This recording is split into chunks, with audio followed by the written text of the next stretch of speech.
what makes you you?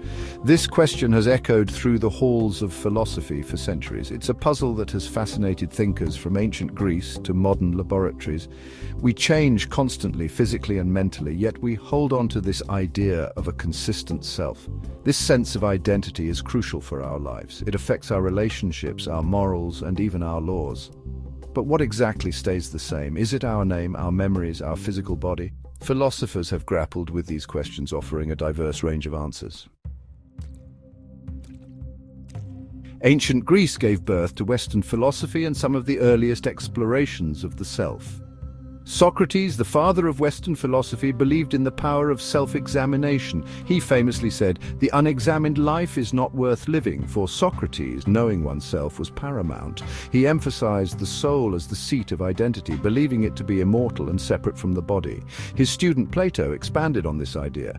He saw the soul as divided into three parts: reason, spirit, and appetite. A harmonious balance between these parts, ruled by reason, was key to a virtuous life and true self-knowledge. Aristotle, Plato's student, took a different view. He believed that the soul and body were inseparable. He saw the soul as the form of the body, giving it life and purpose. For Aristotle, the self wasn't just about contemplation. It was about actively engaging with the world and fulfilling one's potential. The medieval period saw the rise of Christian thought, which profoundly influenced ideas about the self. St. Augustine, a prominent theologian, integrated Plato's philosophy with Christian beliefs. He argued that the self is inherently oriented towards God. He believed that we are created in God's image and that true self-knowledge involves recognizing our dependence on the divine. Thomas Aquinas, another influential medieval thinker, bridged the gap between faith and reason. He drew from Aristotle's ideas, emphasizing the importance of both the body and the soul in constituting the self. Aquinas believed that reason, guided by faith, allows us to understand ourselves and our place in the universe. The Renaissance marked a period of significant change, challenging established norms and sparking new ways of thinking about the self. René Descartes, a key figure of this era, famously declared, "I think, therefore I am." He emphasized the mind's ability to exist and know itself independently of the body. This radical separation of mind and matter, known as Cartesian dualism, had a profound impact on Western philosophy. John Locke, an English philosopher, shifted the focus from the soul to consciousness. He argued that our memories form the basis of our identity. For Locke, it was the continuity of consciousness, not a substance like the soul, that made us who we are. He believed that our experiences shape our sense of self. Section 5. Enlightenment Inquiries, Experience and Perception. The Enlightenment continued to push the boundaries of philosophical thought. David Hume, a Scottish philosopher, questioned the very existence of a stable and unified self. He argued that we are simply a bundle of ever-changing perceptions and experiences. For Hume, there was no underlying substance that held these perceptions together. He believed that our sense of self is an illusion created by our minds. Immanuel Kant, a German philosopher, offered a different perspective. He believed that both reason and experience play a role in shaping the self. Kant argued that there is a transcendental self, a unifying principle that organizes our perceptions and makes experience possible. He believed that this transcendental self is what allows us to have a coherent and meaningful understanding of the world and ourselves. Section 6. Modern Explorations, Delving into the Mind.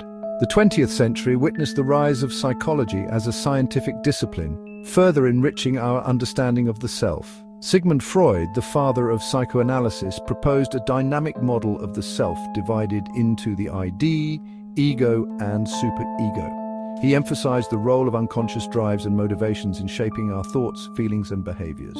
Freud believed that our early childhood experiences have a lasting impact on our sense of self. Gilbert Ryle, a British philosopher, challenged the traditional mind-body dualism. He argued that talking about the mind as a separate entity from the body is a category mistake. Ryle believed that mental states are not things hidden inside our heads, but rather ways of describing our behavior.